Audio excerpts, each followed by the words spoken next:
Good morning. This is Tech Talk Today, Episode 8, and it's a Thursday, June 12th. My name is Chris. My name is Chase. Good morning, everybody. Good morning, Chase. Guess what? E3's ending. It's E3 is wrapping up. This is our last episode of the E3 week.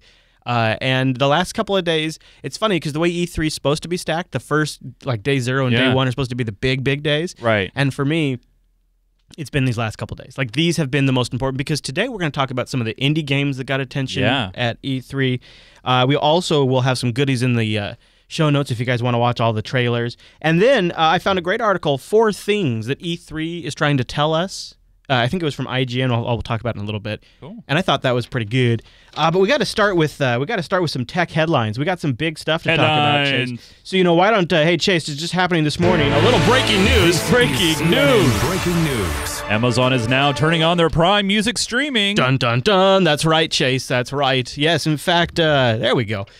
By the way, I'm logged in to show off the entire. This is you? collection. Yeah, this is me right This here. is available right now. Yeah. I don't know if it's outside the U.S. at this moment, but it's promising over 1 million songs ready to stream at your leisure. Ad-free. Yeah, if you're a Prime member, you get this. Now, this is different than Amazon Cloud Player, and it's different than buying Amazon MP3s. Yeah. But it does have some pretty major limitations. Have you heard about them? One of them being no Universal Music Group. That's one of them. No Universal Music Group. That's kind of a big one. And also, it doesn't look like any tracks after potentially 6 months. What? Yeah, or anything before 6 months, I should say. Oh, you mean so anything? So it has to be real current stuff. No. You have me backwards. I think I'm saying it wrong. It's if it's newer than 6 months, they probably won't have it. Oh, I see. I follow you. Yeah. Okay. So the old stuff they have, current stuff they don't. The way Recode put it, and they kind of put it fairly bluntly, but I kind of agree. This was written up by Peter Kafka over at Recode. He says that it's basically the least competitive service with the least amount of content, with sort of the highest amount of restrictions, but because it's free and it's also integrated with the MP3 purchasing aspect, it could actually be pretty compelling to consumers because you've got enough music combined with the ability to buy the music they don't have available for streaming, and it's free. It's not bad. I mean, well, it's free in the sense it's part of your Prime membership. Yeah, it's an additional feature. Yeah. So now, granted, I don't think if anybody's not a Prime member and they see this, they're like, oh, now I'm going to sign up for Prime. Well, I think, the Recode speculates, and I agree with this, they figure that, here's Amazon's logic. They think that users are going to look at this and say, well, look, if I can have it on any device, it works on my iOS device, they just also relaunched their mobile apps. It works on my TV, it works on my computer, Mac, PC, and Linux, Windows and Linux, and it's like, why not at that point? It's like it comes included. It's like part of the service. Yeah. So I think Amazon might have. I think it could be. I'm downloading the enough. update right now. I'm going to give it a try. There you go. Yeah, they renamed it from Amazon Cloud Player to Amazon Music. Yeah. So there you go. Just happened this morning. There was rumors of it throughout yesterday, so we kind of expected we'd have an announcement today about that. Yep. So we'll check it out. I haven't played with it much yet because it just literally broke as we're doing the show. But Breaking news. Man, it's getting tough out there for Pandora. And you got Apple that just bought Beats. You got Google Music. You Don't got forget Spotify. about Spotify. Yeah. It's getting hard out there for a Pandora. Whew. All right, and while we're on the Amazon track, last week I talked about Amazon playing heavy with some book publishers. Have you heard about this whole thing going down? It's been kind of quiet, but now it's starting to finally come to surface. So this dispute has also essentially replicated itself with content providers. Warner specifically. Amazon is now refusing to take pre-orders for things like the Lego Movie. Oh, okay. And as part of a dispute with Warner Brothers. It looks like essentially what happened is Warner Brothers realized that Lego Movie was a huge hit and wanted to change pricing from a $20 cheapo to only making the $40 Blu-ray available. Whoa. And Amazon's like, well, we don't want that. And so now they're saying, well, you know what? We know what we're going to do. We can't guarantee what price it's going to be, so we're not going to take any pre-orders. Just like they're doing with the book stuff. Oh, jeez. Yeah.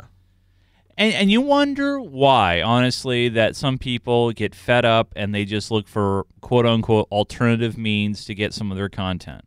Right. So this is the thing about this, and we talked about this earlier this week. You can already download this movie in Blu-ray quality or at least HD quality. I don't know about Blu-ray quality. Yeah. And have it on your file server and already be watching this. Meanwhile, these dicks are fighting like over this stuff, and if I wanted to, I could have any of this stuff. And I only reason I bring that up is because that is legitimately their competition, because the barrier to entry to be able to pirate stuff has just gotten lower and lower and lower. And if you look at when you look at things like when a new Game of Thrones hits, you see how many people are stealing that at once. It's amazing. Yeah, it's huge. It's a huge group of humanity working together to pirate. But the funny thing is, if, say, for example, HBO opened up their streaming service standalone, or that didn't require an HBO subscription or had some other additional options, people said they wouldn't pirate. They only pirate based out of the fact that they are not given the options that they want. Right. Yeah. I'm just blown away by this kind of stuff. And it's interesting to see Amazon now in two different type of major supplier disputes. Yeah. One with a movie publishing house, one with a major book publishing house. Similar vaguish circumstances, and in both cases, Amazon's trying to play the heavy. Now, it results in cheaper prices, but it results in higher revenue for Amazon. Yeah, cha-ching, cha-ching. Cha-ching, cha-ching. Show me the money. Show me the money, Chase. Yeah, that's right. All right, I want to talk about some E3 stuff. Oh, games? Yeah, I think I was happy to hear that Microsoft gave some love to the indie developers at E3 in one of the last days at E3. And this article went through and sort of summed up everything that's coming out that people are excited about. I think the one that kind of has my attention the most is Ori. Have you seen this? No. Ori's kind of the one they gave the most attention to publicly. It's an indie platform title on the Xbox. It's going to be out on the One. I think maybe the 3 Sizzle. I don't remember. But it looks like a really artistically well done game. Like it looks like a whole new generation of looks for an indie game like this. And so I'm excited about that. And it was neat to see them give it some attention. Doesn't that look neat? That is pretty. Yeah. And I'm a sucker for platformers. I know. Well, it kind of reminds me a little bit of Trine. Yeah, there's a little Trine to it and a little Limbo to it as well. Yeah, yeah. Some Limbo in there. And, except for, I don't know. I think it also looks like a game the kids would like, too. But I think this also shows the importance, and, obviously Microsoft is seeing this, the importance of indie developers. I hope so. Yeah. I wish they could have made it more of their primary presentation because, it goes back to another quote that we always say, show me the money. Yeah, right. I mean, you don't bite the hand that feeds you. Right, so. no, that's true. Yeah, there's lots of... So anyways, we'll have a link in the show notes to lots of trailers for the indie titles that got some attention. But I thought maybe this would be a good one to talk about with you and the Mumble Room. You ready for this? What's that? This is the 4 things that E3 2014 is trying to tell us from GameSpot.com.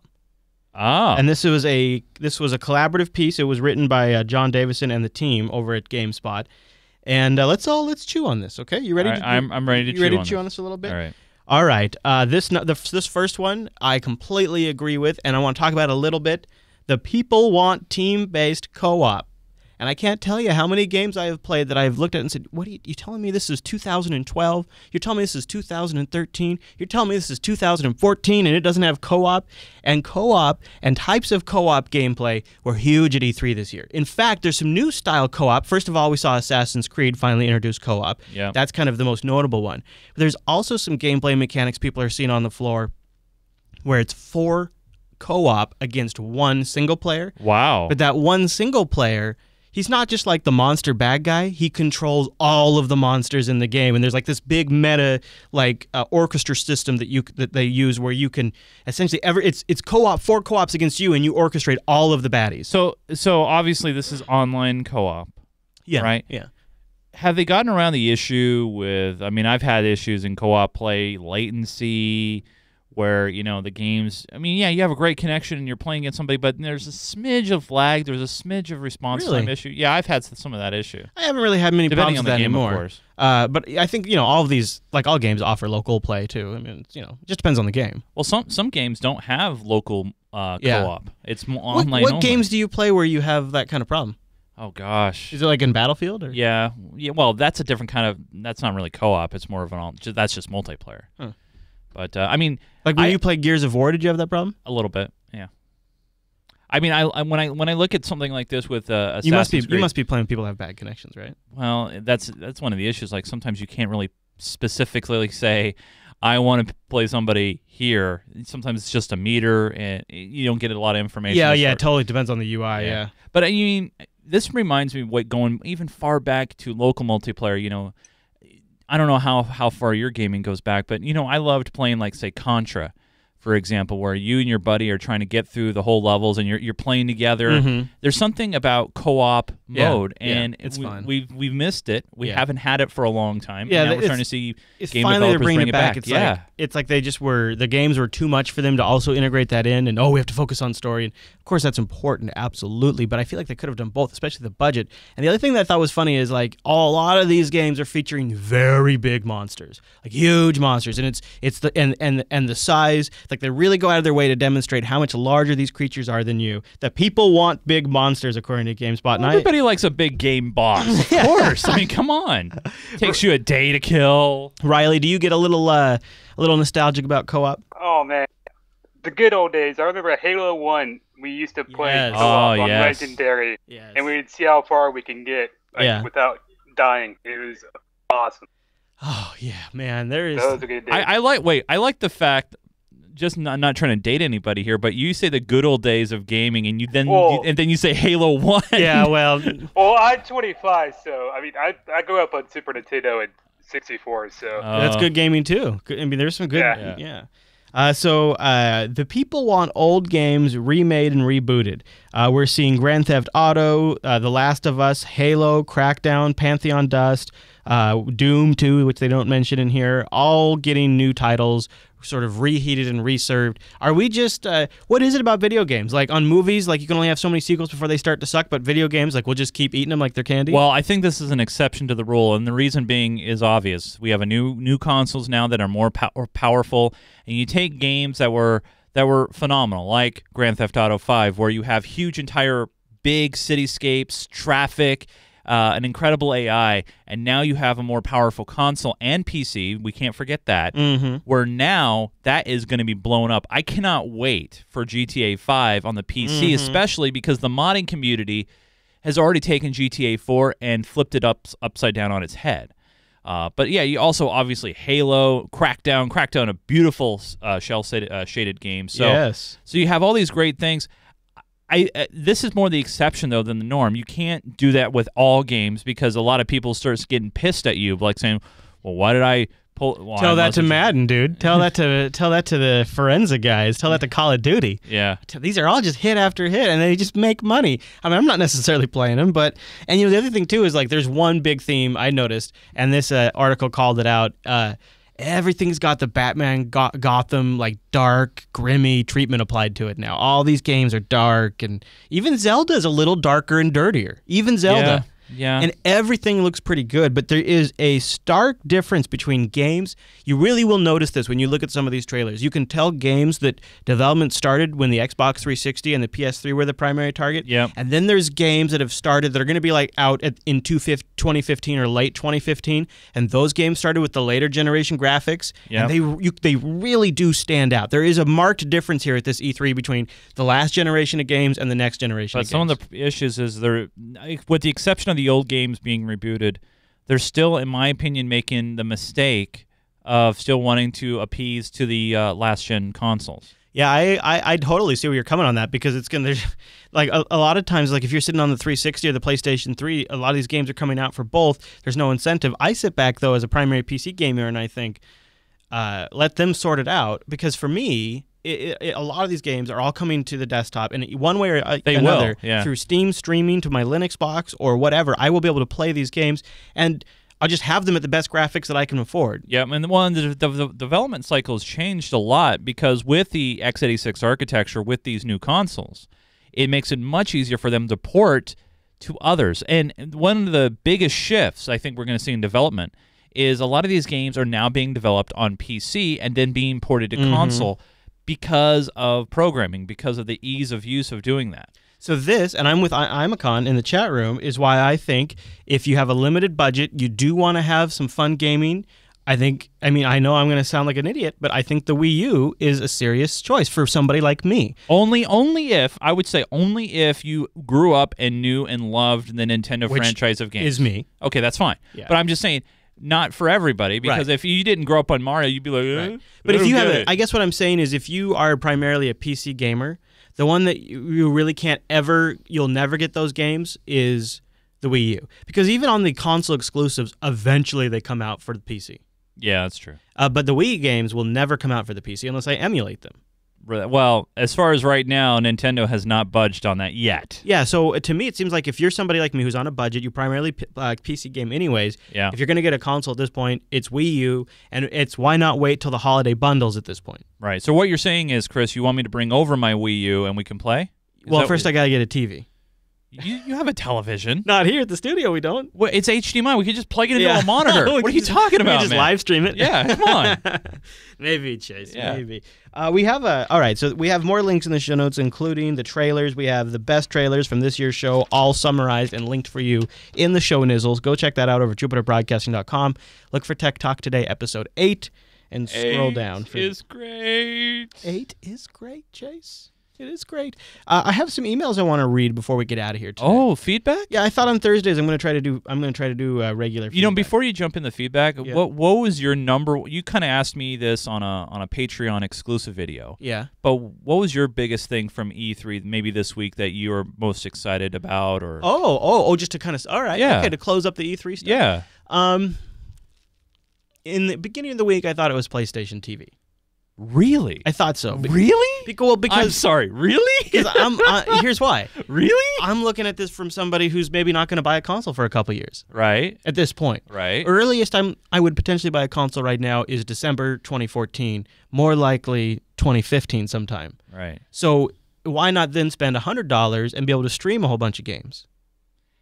See, that puts a lot of faith in a service that I believe is untested yet. True. Well, I mean, they do have it working in some countries. Oh, I know, and but we also saw the rise and demise of OnLive, and that's still kind of going. But man, Riley, really? you got my back here, right, Riley? Yes, I have to agree because when you think about it, the PlayStation TV will be great for families like who have kids, like more than one kid. So they don't have to share the same PlayStation. They can just stream it off that one PlayStation, and then they can have it a cheaper PlayStation TV upstairs or something. And they can be playing that. That's true. Just go if you want to play old PlayStation, go buy one for $20. Yeah. And start. But the PlayStation TV can stream PS4 games, though, can it? Yes. Yeah, you have to have a PS4 console. No, you have to have a PS4. Yeah. Right, yeah. Now, okay, but somebody downstairs could be playing a PS4, then you can have somebody upstairs playing a PlayStation TV. Like I said, though, I think though, really, the PlayStation TV was sort of Mondays or Tuesdays. Yeah, thing. It was where now it's I'm actually interested in Nintendo again. I could see it got me to the point where I was like picturing like playing like Yoshi's World with the kids and how they would react to that stuff, and that nothing else really reached me at that level, like where I was actually envisioning myself doing the thing. So I think that resonated at me at a certain level. But I actually think, from the 50-foot view of E3, for me, the biggest thing is the death of the Xbox exclusives. In a big way, not like in an absolute way, but in a large way. The Microsoft exclusivity has been busted up in a big way, and the PC and the PlayStation are the direct winners of that. And I think it's better for gamers everywhere. And I'm excited as somebody who doesn't have an Xbox and somebody who doesn't like the idea of Microsoft having lockdown titles to their platform. Let's say maybe GTA had gone Xbox exclusive or something like that. Right. Yeah. That for me, at the end of the E3, that's what I'm the most excited about. I mean, there'll still be those exclusive consoles titles. Of course, that's business. Yeah, that's business. And I think, I don't want to turn this into a console war because I think those are stupid. I honestly do, because I think it needs to come down to not because of which specs are better. It comes down to the games that you enjoy, period. Yeah. And what you can afford. Now, if you have a PC and all the games that you enjoy are on PC, go for it. If you enjoy, the Nintendo franchises of stuff and Mario, go for that. I'm just tired of these game wars and people saying, well, just play it. Well, dude, that same. If your favorite games are on your tablet, go for it. Well, and the other thing too, and thank God we haven't really seen a lot about it this week, is resolution. As far as this game runs at 1080p 60, this one runs at 720p. Microsoft did drop that. Yeah, and that needs but it needs to stop. Why? Because I don't care. I care about the titles. Don't you kind of care if it? No. Don't you kind of? Okay. Here's the thing. Here's why I think people care. Is because that's what they ram down our throats when they announce these consoles. Higher resolution, higher frame rates. A and B. If the frame rate does drop below a certain level, it is not as good. Well, not as fun to play. I agree with that, but it akins to the console wars of when we were growing up. Yeah. 16-bit wars where we have more colors, we Right. have more bits. I look at it from the it's like, perspective of God. PC gamers who mock the consoles. Oh, nice. Do you have that running at 900p? That's adorable. You know, like really, it's 2014 and you could still cannot get that up to 1080p, 60 frames per second. Right. Like, what's the matter And with I you? think part of the problem too, and this is just a personal opinion, is because they went with AMD graphics. Wow. I'm serious. Wow. I'm just saying they went. Yeah, maybe. I think part of it they went to a cheap bidder. I don't know. I mean, Wow. I don't know. Oh man. Wait, is it the PlayStation AMD too, though? Yeah. But it can do 1080p. Like it can do full 1080p. Yeah. The PS4 is definitely like. Well, most games. Yeah. Not everything. Yeah. Not everything. Most games. Yeah. I don't know. I mean, it's definitely a lot better on the PS4 side. I do know that. But what I know is that the Xbox side, and I just saw a tweet. I think it was from Bethesda or somebody was working on a PlayStation game, and they say they don't have it at 1080p. Oh, and the other thing too is, when we were growing up, remember when consoles was the best you could get? They were better than computer at the time. If you wanted some fun platforms, they had dedicated graphics chips. Right, and stuff. exactly. And now you have computers that have so far surpassed what you can get in a console. It really put both Microsoft and Sony in a hard place where they're like, okay, well, we need to come out with a cost-effective console with the best that we can get. Isn't it funny how Microsoft started more on the PC side? Like the Xbox original was a PC. It was a straight-up PC. It was like a 700 megahertz PC. It ran an NT kernel. Then they went more power PC. It became more appliancey. Now they're kind of going back towards the PC, and then now the Steam machines are coming around. I tell you, Chase. Yeah, I know. It's a circle of life. Well, the great thing is, who wins in the end? We all do. I think as gamers, we all win in the end. Maybe. I think so. Maybe. You know who wins in the end? iPads. Because meanwhile, people are selling thousands and thousands of apps in the App Store, and the level of revenue being generated over there is ridiculous. I mean, I'm being facetious, but it is funny in all of this conversation. One of the places gaming is happening the most is on Android and on iOS, and I feel like coming out of E3.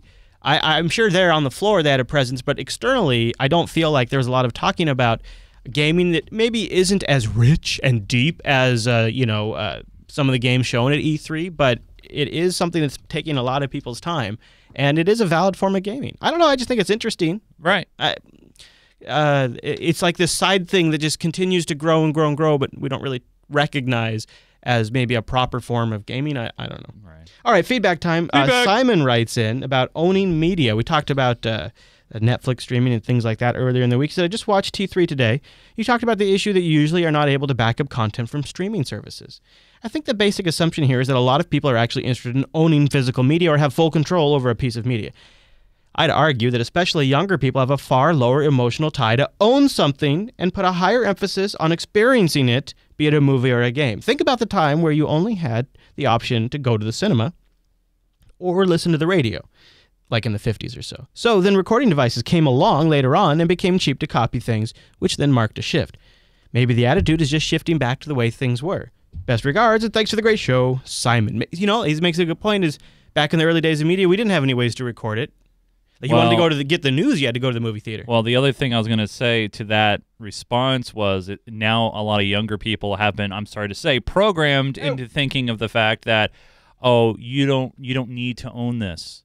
Because honestly, the content creators don't want you to own it. They want you to download it and stream it. Maybe so, Chase. Because then you can't say give it to a friend or resell it or whatever. Those kind of scenarios. No one really thinks about that. I think that's a huge part of it for them.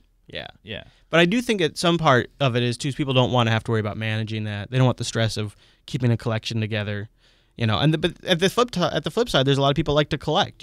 My parents used to have a huge DVD collection and a huge VHS collection before that. But the biggest problem that I have is, for example, Microsoft and Sony and Nintendo. They all want me to go all digital. They want me to go to Steamway. Download it all, baby. But when I can go into the store or on Amazon and get it for $10 cheaper because they're having a physical sale, they're having a copy, it kind of negates the whole purpose. The other thing that's nice about having that physical copy is, as somebody who lost all of his media collection a couple years ago, the fact that I could go back to my Star Trek Blu-rays and re-rip from Blu-ray meant that I knew my collection was going to be right back to. In fact, I just re-ripped it at even applying more encoding tricks that I know now than when I ripped it originally, and got even better rips. Yeah. So there is something, even though I have digital copies of it, there's something super nice about going back to those masters in a sense.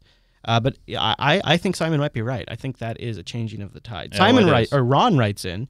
Talking about episode 7 yesterday when we brought up the Comcast turning on the Wi-Fi to give people a public Wi-Fi access. I did a little more reading into this too. I guess they're actually also provisioning a specific channel on the cable line to that supposed public access. I thought Comcast was out of bandwidth or something. Yeah, so did I. Yeah. And if you've got that channel available, give it to me. But they say it's our service channel we're using. Like they have a dedicated service channel they're turning on. But then how much bandwidth is that? And that just sounds so. What they're also only doing on routers that they rent to you. So they technically own the router. Yeah. But Ron writes and he says if you wanted to be a bit pass aggressive, you could build a Faraday cage around the Comcast Wi-Fi and hook up a secondary Wi-Fi to your own and serve out your signal.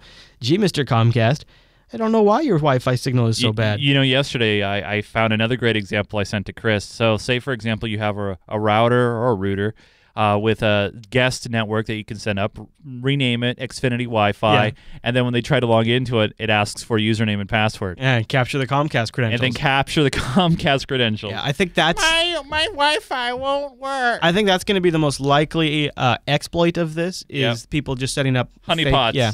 Although I'm really glad Popey was here yesterday. Yesterday, I was going to say last week. That's a habit. I'm glad Popey was here yesterday because one of the other bits of feedback we got was other folks from the UK. They say, yeah, our ISP does that too. They turn on the Wi-Fi. So I guess it's not a totally uncommon thing. And if you think about it from their standpoint, if they're using a service channel, they're provisioning it on the outside of your router as a separate SSID, and it has a different IP, and it's on their equipment, you could see how they think they... But they're using my power, Chris. And your airspace. That's my airspace, and when I turn on the microwave, I want that Wi-Fi to drop. Yeah, good point. All right, before we get out of here, I'd like to maybe just point you over to our Patreon. Just kind of nudge you. If I could you. just send you in that direction. Just kind of nudge you over at patreon.com/today. This is how you can support this show and support the Jupiter Broadcasting Network. We got big plans in the future, and some of those will be incorporated right here into this very show. That's why we're doing these two things together. What? Yeah, I know. It's a crazy concept. It's a new way to fund the network that I've come up with, and I'm pretty excited about it. Not only do you get a daily tech show, I show up in the mornings and I chat, and I've had my friends join me, which has been great for having Chase here all this week. I don't know how I'm going to do it next week. It's going to be so hard. But if you go over to patreon.com/today, it might make me feel a little bit better. And whatever you could do, every little bit helps. Are you going to show a picture of a puppy now? Yeah, I should have had I should have gone to Shutterstock and gotten like a... In the eyes of... Please save this dog. Oh, it's so sad. Oh, God. I know. All right, so here's what we want to do. We want to get to our next milestone because we have some work we need to have done here at the studio, and that's one of the ways we're going to help finance it. Patreon.com/today. The barbecue challenge will be unlocked. We'll make the investment in the JB1 studios. And we'll have a little something special in the show once that milestone, a little competition, a little versus, as you would. Rikai has challenged me to something that the results of those challenge will be discussed here in the show. And potentially, there could be some swag involved, too, for our swag club members. So do you need an officiant for this competition? Oh, yeah, I think we might. Yeah, because Rikai has said there's things that I can't barbecue, and I just disagree with him. So we'll take the barbecue challenge on, and then I'm going to... I might have to set up a standard of rules that, because you can't make the rules up, he can't make the rules up. That's true. You got to make it fair. You got to make it fair. Here's what I'm thinking. I'm thinking it's a challenge where he comes up, or the community comes up with something that's reasonable yet unlikely to be barbecued. Right. We barbecue it. We share the results of that, and then... Phase 2 of the challenge, we bust out the smoker. We smoke up some Pacific Northwest salmon, never frozen salmon, fresh from the waters, right into the smoker. Then I will vacuum seal it all up and send it out to our swag club members. I love it. Smoked so salmon good. here from the JB1 Studios. If we get to that barbecue challenge, There's got to be some legality problem that sending out food might well, be, just don't though. tell anybody. Don't tell anybody. All right, so everybody keep it quiet. Hey, we didn't say anything. Don't say anything. And that'll be just a way to thank you guys and celebrate the getting that funding level, because then we're able to make some serious investments in some infrastructure needs we have here at the studio, which are very pressing. So please go over to patreon.com/today and help support the show. Any amount you can afford is great. And we also have some default pledge levels you can jump in at. Yeah. And there's I'm not going to say frequent, but at least a couple times a week I'm trying to post exclusive content to the Patreon Today page. Yeah, that's right. Yeah, For just our patrons. That's right. All right, Chase. Well, we're going to wrap it up right there. I had something I thought we would wrap with, and don't forget there's lots of video links in the show notes, you guys, so go check those out. We have some articles that round up a bunch of stuff. But we've been talking about all these new games.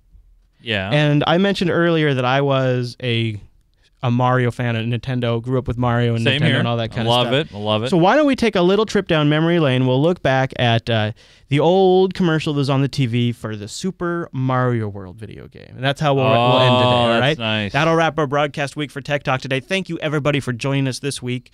Be sure you join us, or at least me by myself and a friend maybe, on Monday, all through Thursday, Monday through Thursday. I would say this. If you guys like me around here, let me know. Oh, really? How would they do that? At Nunes? At maybe? Nunes. At Nunes? Or they can circle me on Google+, or they can just comment to this episode thread. And there's a link to your social profile. I mean, if you guys really want me back next week, they could. So you're saying if the crowd response was strong enough, you might show up. I might At Nunes. I might make some sacrifices. At Nunes. I might and make of course, it happen. you can always go to techtalktoday.reddit.com and make your voice heard and submit stories for the show. Yep, That'd be absolutely. good too. Yep. All right, we'll leave you guys with the original TV commercial for the Super Mario World, and we'll see you next week. Suddenly, the sky is a little clearer. The water is a little bluer. The road's a little bumpier. The jumps are harder. The levels deeper. The characters smarter. The sound is hotter. The graphics cooler. The secrets darker. The dangers fiercer. The challenge a whole lot tougher. And suddenly, the world's a more exciting place to be. Super Mario World. It comes only as part of the system it was created for, the Super Nintendo Entertainment System. Other games sold separately. Now you're playing with power, super power.